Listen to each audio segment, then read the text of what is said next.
Du suspense jusqu'au bout, il faut probablement attendre la fin de la dernière journée pour connaître le champion de Guinée au cours de la saison 2023-2024. Seulement quelques points séparent le premier au quatrième du championnat national de Ligue 1, alors qu'il ne reste que 3 journées.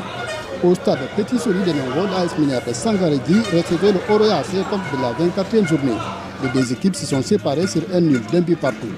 Un résultat décevant pour le coach de l'AS Minaire qui visait les 3 points. Quand tu prépares quelque chose et que l'adversaire ne maîtrise pas, vous avez tant d'occasions, il faut concrétiser les occasions. Je crois que depuis l'entame du jeu, on a eu plus de 5 occasions, une concrétisée, ça nous a rattrapé tout de suite. Et quand on fait des erreurs de gamin comme ça dans les matchs décisifs, ça paye cash. Donc aujourd'hui, il faut qu'il y ait la maturité au niveau des joueurs et il faut qu'ils comprennent qu'à un certain moment, il y a des choses qu'on ne tolère pas et voilà, c'est une déception. On avait de quoi aujourd'hui à chercher pour avoir 42 points parce que nous sommes encore dans la course et je ne connais pas le résultat des autres. Ben voilà, je crois que c'est mort, certainement. Nous allons préparer l'année prochaine et après on verra ce qui va se passer. Mais pour le moment, aujourd'hui, je suis très déçu, très déçu. Écoutez, je n'aime pas blâmer mon joueur, mais si on a un gardien aujourd'hui qui est dans les différentes catégories et qui n'a pas la prise de responsabilité, ça ne tolère pas.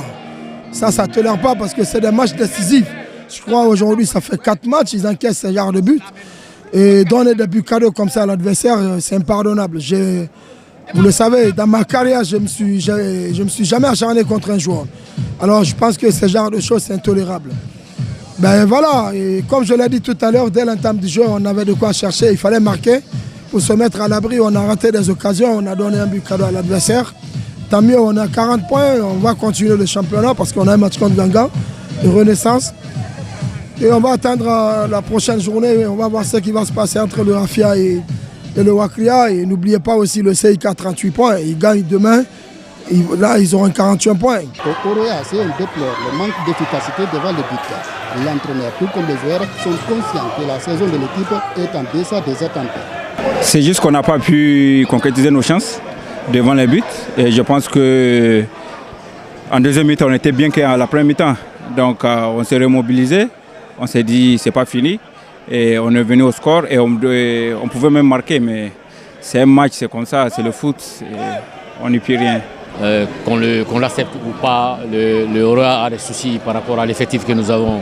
Franchement, par rapport à la finition, vous avez vu les occasions qu'ils ont de la première mi-temps, même en seconde mi-temps. Hein. Donc aujourd'hui, c'est le problème crucial que nous avons aujourd'hui. Tu as Nyanya, tu n'as pas quelqu'un d'autre. C'est un problème. Donc, mais c'est vraiment dommage. Maintenant,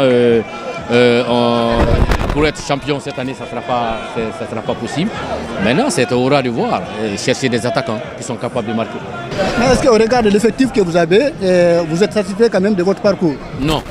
Non, parce que satisfait, non. Parce que les gens qui me connaissent, ils savent très bien que j'ai horreur de ne pas gagner, de l'échec. Mais ça m'a permis de comprendre beaucoup de choses. Je ne connaissais pas le football guinéen. Et ça m'a permis réellement de comprendre beaucoup de choses. Je ne suis pas content, je ne peux pas être satisfait par rapport au résultat du Oroya. Dans les autres rencontres, le AFI a réussi à s'imposer 2-0 contre Sor Academy au stade de Koléa.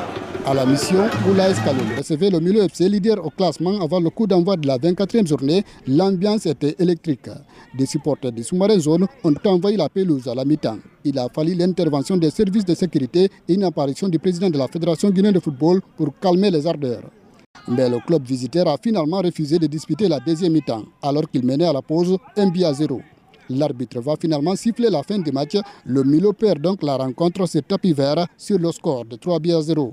À Kindia, pas de vainqueur dans le derby opposant le Louba FC de Télémélé au Gangan FC de Kindia.